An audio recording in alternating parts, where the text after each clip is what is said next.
Hola, chaps. Let's learn. Hola, chaps. Mr. Turek here. This is primarily for my chemistry students. It's a PowerPoint put together from England about energy, different forms and changes. So here we go. As you look at these two images, you should be starting to think about energy in its different forms. You see these lights held inside lanterns, they're currently shut off. You see sunlight reflecting off water. The water's got waves and ripples as it's going. There's a man in the very foreground, possibly on the front of a boat, and he's got an oar in the water to help him stabilize and navigate. On the right is an image of a lighthouse off in the distance. In the foreground, the wind is blowing against the tall grass, and who knows whether or not that's snow on the ground or not. Looks like it could be. So, energy is all around you. You can hear it as the wonderful sound of my voice, see it as all the light that's going into your eyeballs, feel it as the wind against you. And I'm also going to go a little bit faster than if you're taking notes because number one, you're going to have a copy of this PowerPoint in our Google Classroom. And number two, you could always pause the video if you need to finish writing something down. So here's a person hitting a softball, and there's energy involved with that. Picking up your laptop, that involves energy. Squeezing together a spring, that's energy. Some sort of tiger on the left, flowers on the right. All living organisms need energy to grow, to move. It's one of the requirements for life on this planet. All right, so I'm a little bit blocking the view, but there you have it. When you plug into an outlet, you're using electromagnetic energy in the form of electricity. Here's the birds flying with the mountain in the background. You've got, as it says, flying birds. Try not to explode bombs as part of this course. The rain falling out of the sky, which is not shown in the picture, is forms of energy. And when you plug something in, electricity is flowing through the wires. All right, so what else? The height of the mountains is also a form of energy. The height of the top of the tree is a form of energy. So what is energy? It can be on these different forms. So here's the formal definition. Energy is defined as the ability to do work.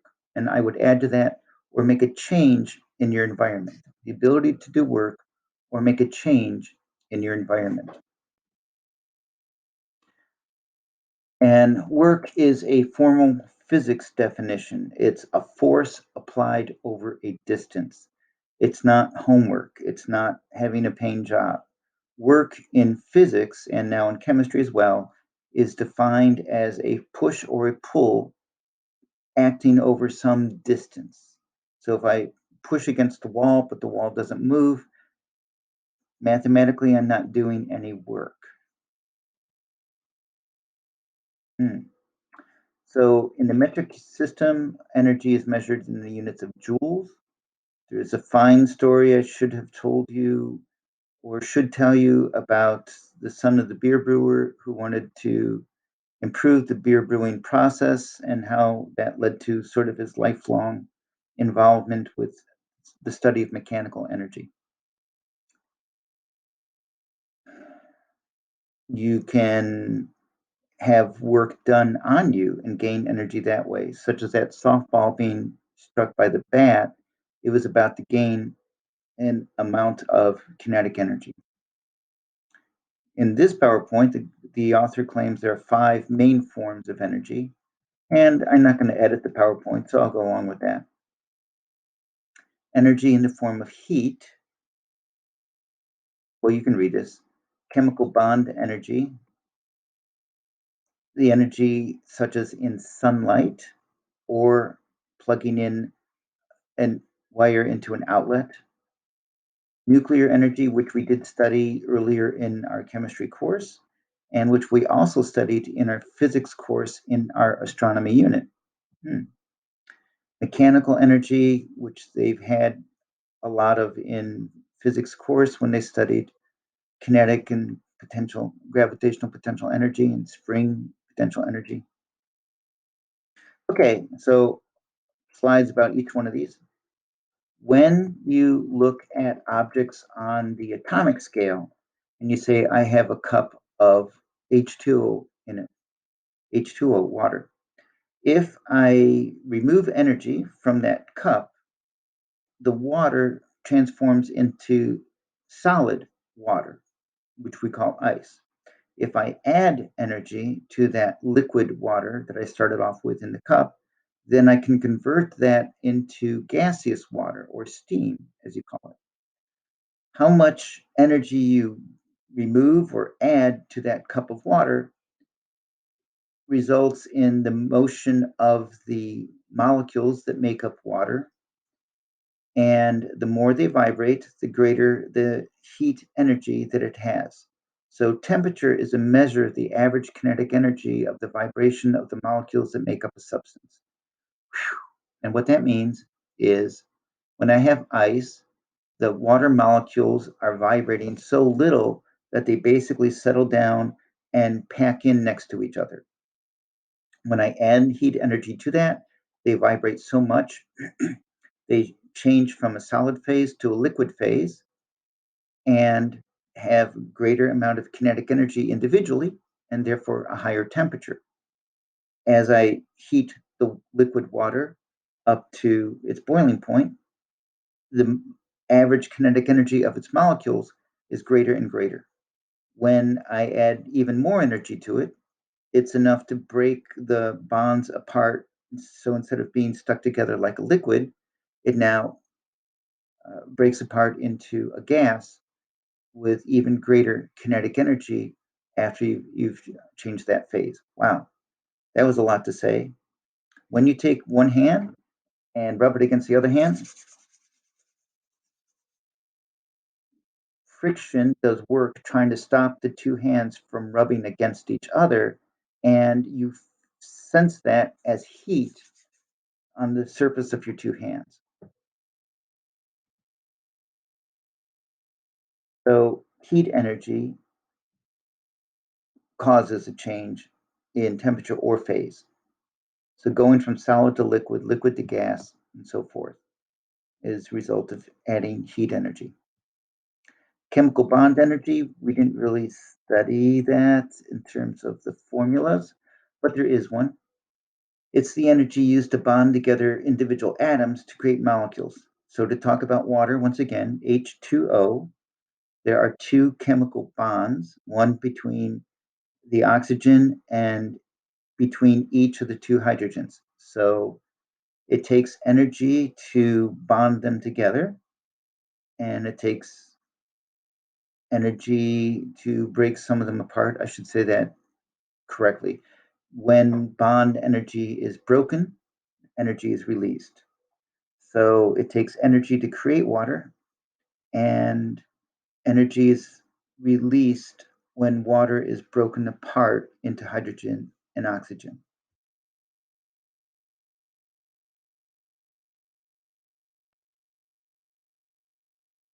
Back up to that for a moment. Hmm. And I'm going to go forward. Okay. So nice image of oil refineries and fossil fuels. So that's chemical energy that goes into your car, which is eventually converted into mechanical energy. This is allegedly a city skyline, stars in blue, individual windows with the lights on in yellow. So there you go.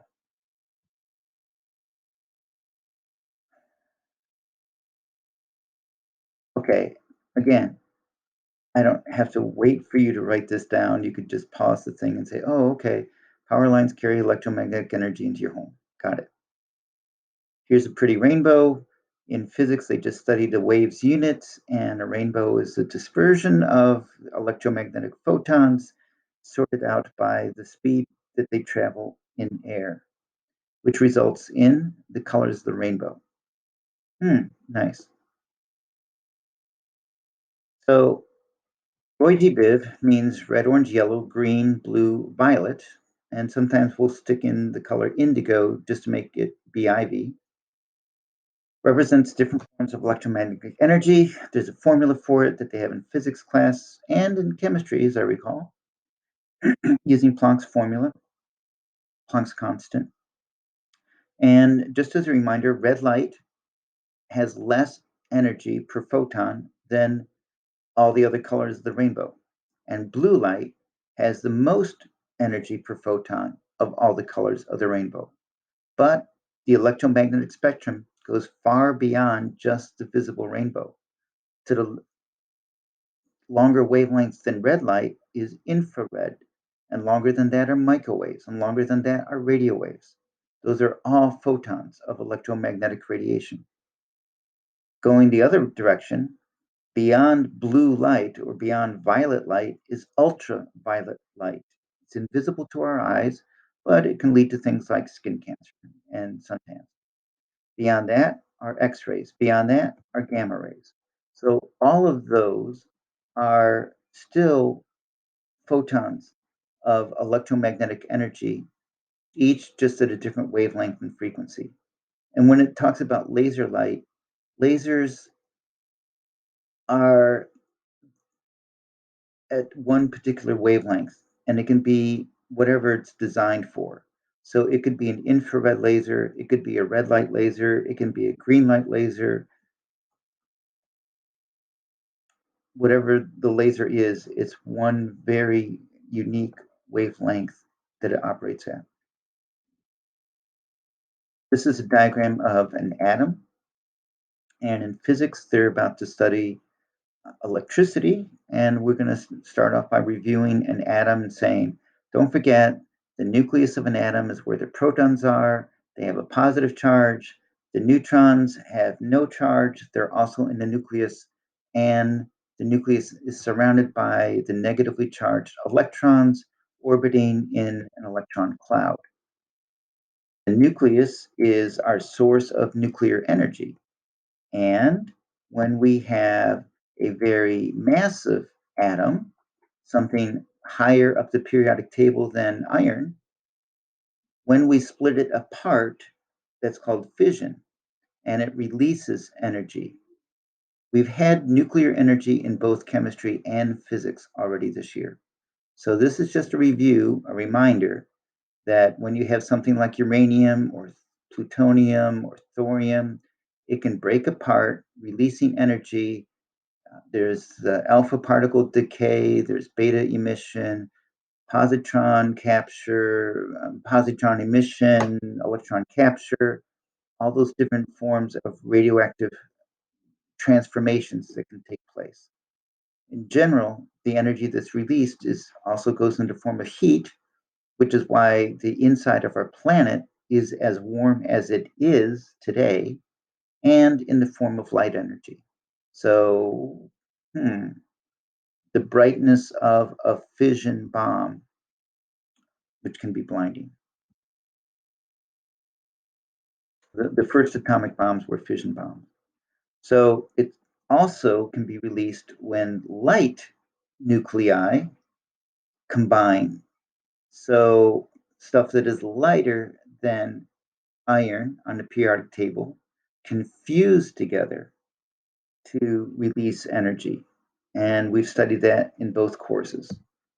So here's a fine image of the sun. And the sun is about 92% hydrogen and about 8% helium. And so that means very, very little of everything else.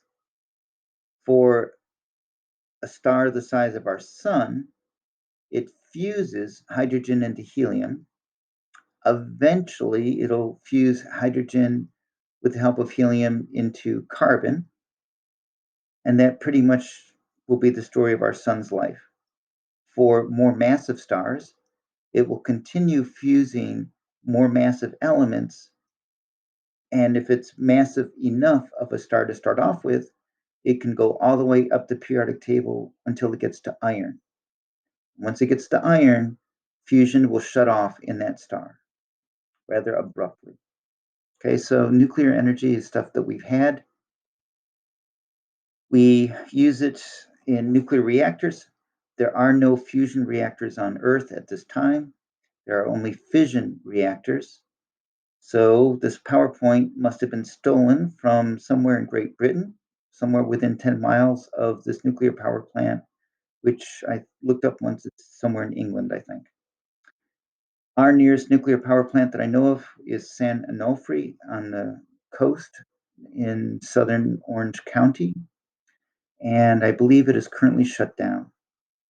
So I don't know where the nearest operating nuclear power plant is from where you live, but it's more than 10 miles away.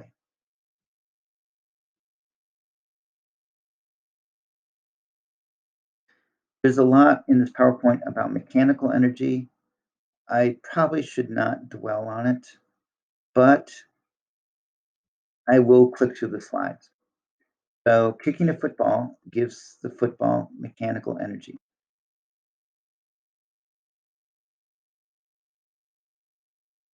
When you let go of a bowling ball in a bowling alley, then you're transferring mechanical energy to the bowling ball. And later in physics, they would worry about momentum. Let's skip that.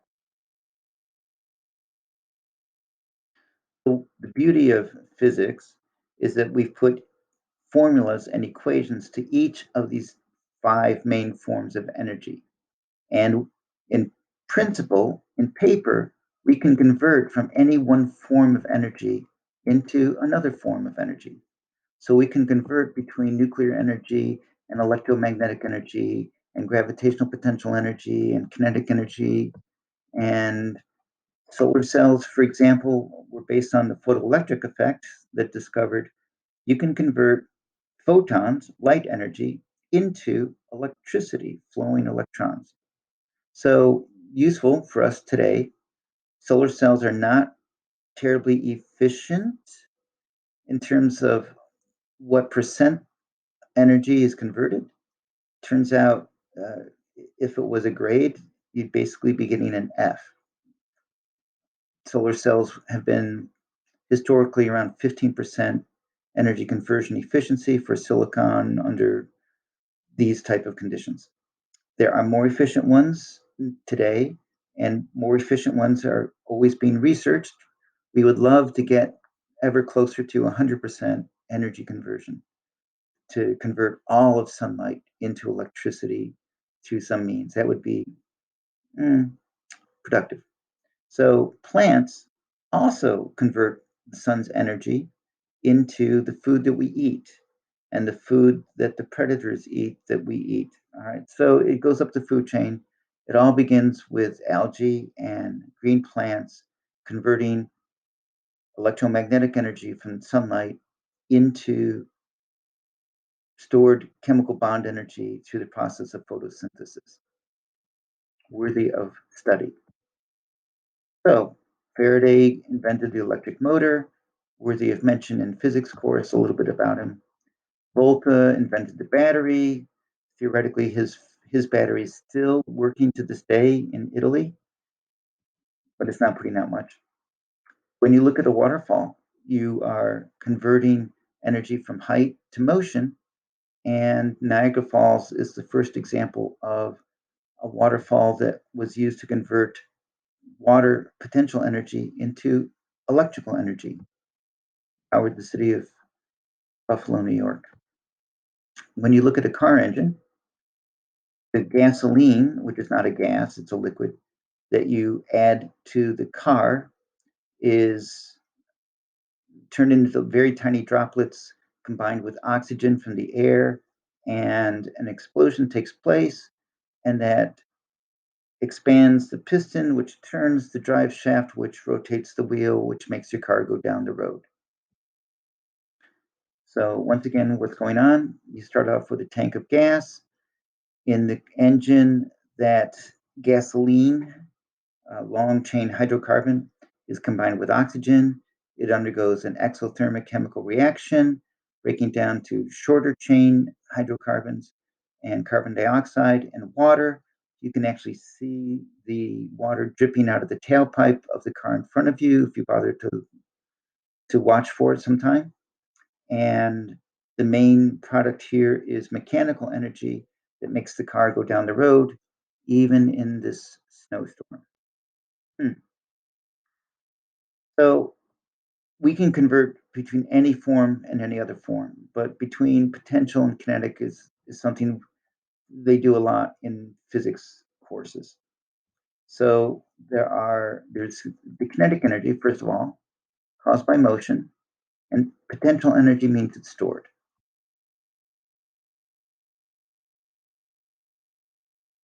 There's a formula for it, and the formula is actually in the mural on my wall in classroom 211. It's in big blue font because it's so significant, and the formula is 1/2 times the mass times the velocity squared. If I double the mass of an object, that doubles its kinetic energy. Velocity means speed with direction, such as going 3 meters per second heading north. When I square the velocity, the direction goes away. It doesn't matter. So 3 meters per second heading north squared is the same as 3 meters per second heading west squared. So direction won't matter when the velocity is squared. So you can think of velocity as just being speed after all. And just say, oh, 3 meters per second squared. The north, the west, any direction doesn't matter. Yikes. So mass can never be negative. Speed squared can never be negative. And therefore, kinetic energy can never be negative. The lowest value you can have is 0 for an object that is at rest. When you double the mass, you double the kinetic energy. When you double the speed, that's squared, so you quadruple the kinetic energy. So that has the greater effect. There are different forms of potential energy.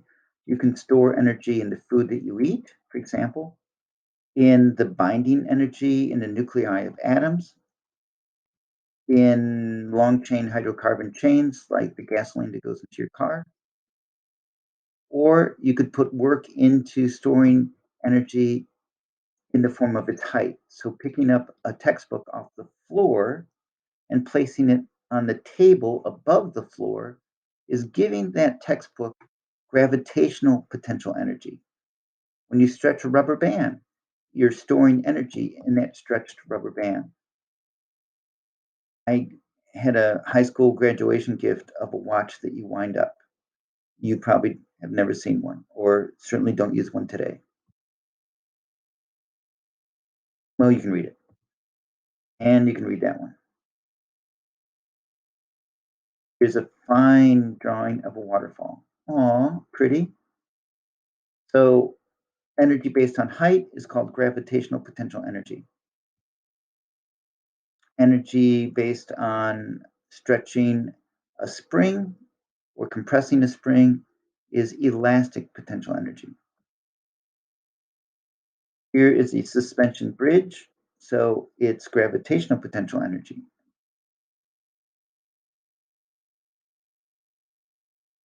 By the way, I want to mention where's 0 for gravitational potential energy? As you look at this suspension bridge, well, you might say it's at this level of the water underneath the bridge. And that's okay. You can make that 0 potential energy. You could say that it's on the road surface. You could say it's at the top of the bridge. It's an arbitrary choice on your part where to define 0 height. So, relative to the water, everything above it is positive gravitational potential energy. Relative to the road surface on the bridge, the water has negative gravitational potential energy. Everything at the surface of the road is 0 potential energy, and everything above it, like the top of the bridge, the suspension cables themselves, they all have positive gravitational potential energy. And because I teach physics, I just sort of feel like mentioning that physicists have defined zero gravitational potential energy not at the center of the Earth, not at the surface of the Earth, but surprisingly enough, infinitely far away from the Earth. When you go out there past the edge of the universe and you get to infinity, that is zero gravitational potential energy for this planet, which means we're all at negative gravitational potential energy as far as physics calculations go relative to the universe. When you triple your height above the water, you are tripling your gravitational potential energy relative to the water.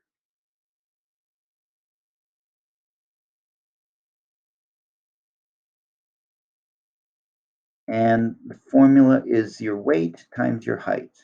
Weight is your mass times the acceleration due to gravity in a physics course, but here it's fine just to say weight times height. These people are not practicing safe social distancing unless it's at least 6 feet from one car to the next and the members of the cars are all part of the same family unit. I can't quite tell.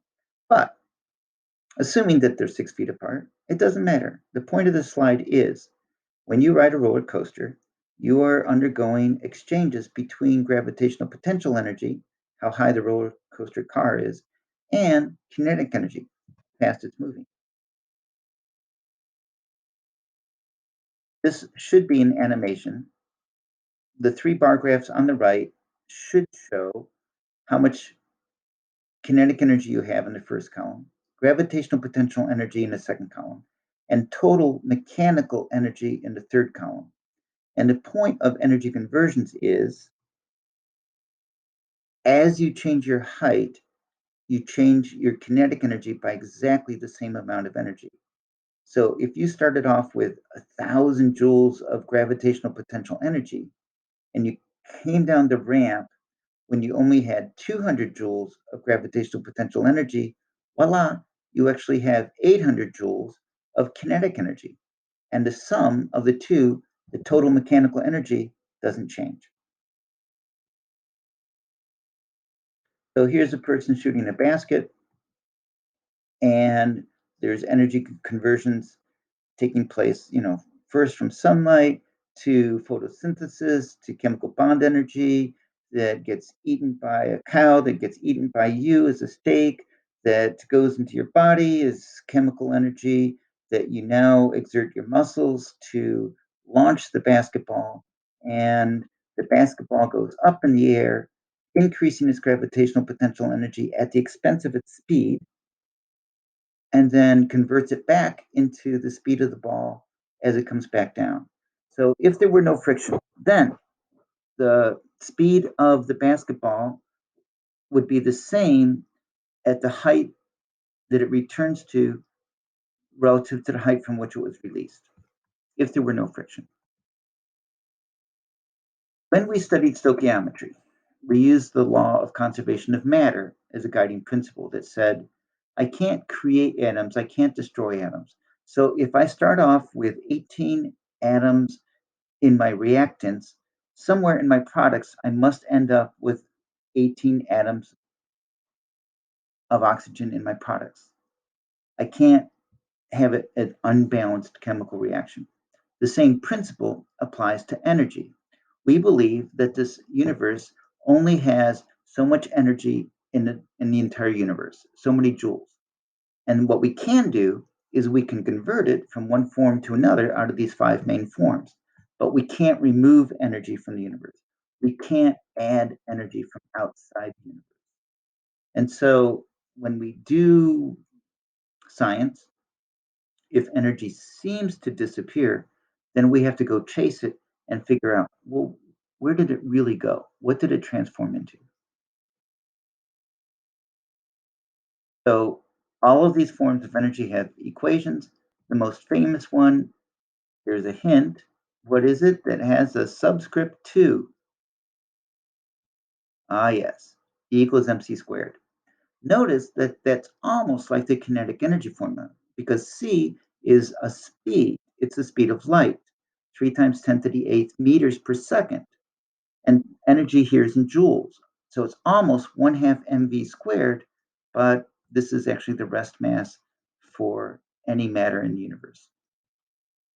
Okay, so in this exciting long PowerPoint, we talked about how I talked about how energy is the ability to make a change to environment, the ability to do work.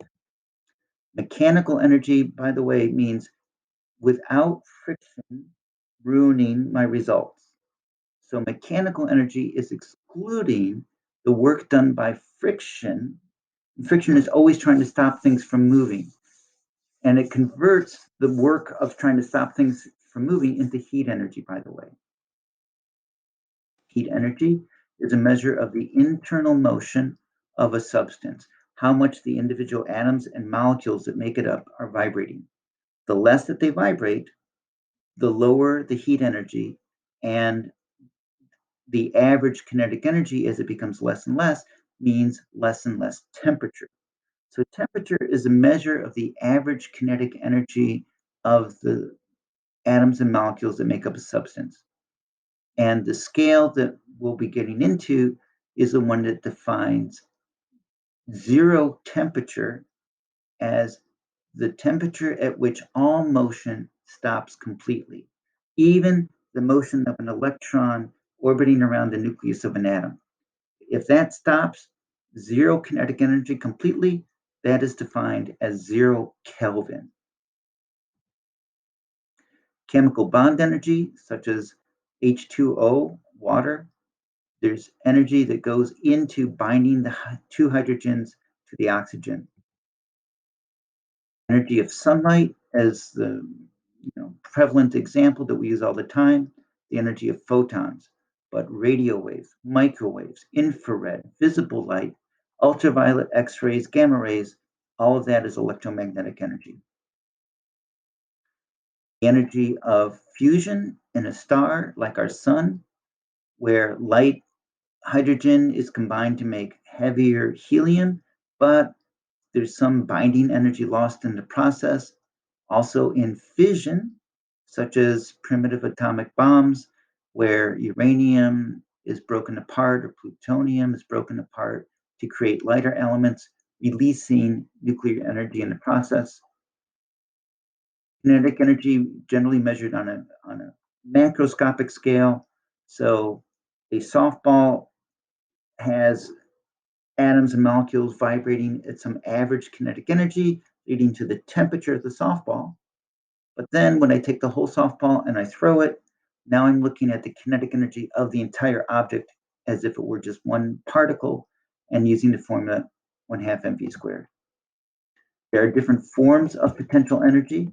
There's the energy stored due to height.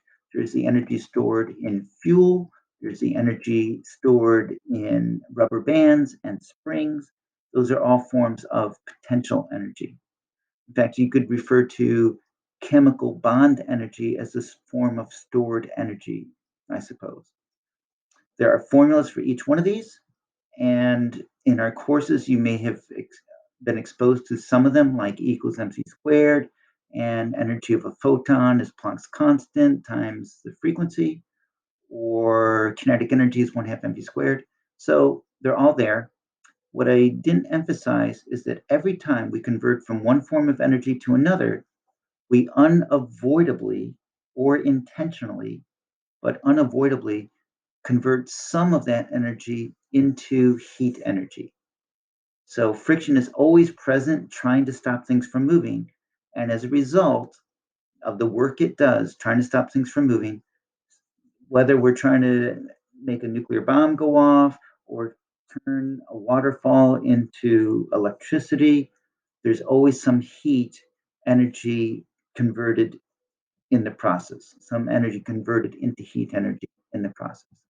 And finally, the idea of conservation of energy that says you can't let energy come into our universe from outside of it. You can't remove energy from our universe. All the energy that you start off with has to add up and equal to all the energy that you end up with at the end. This concludes this PowerPoint. There's much more to come, but this ends the PowerPoint. All right. Ciao for now.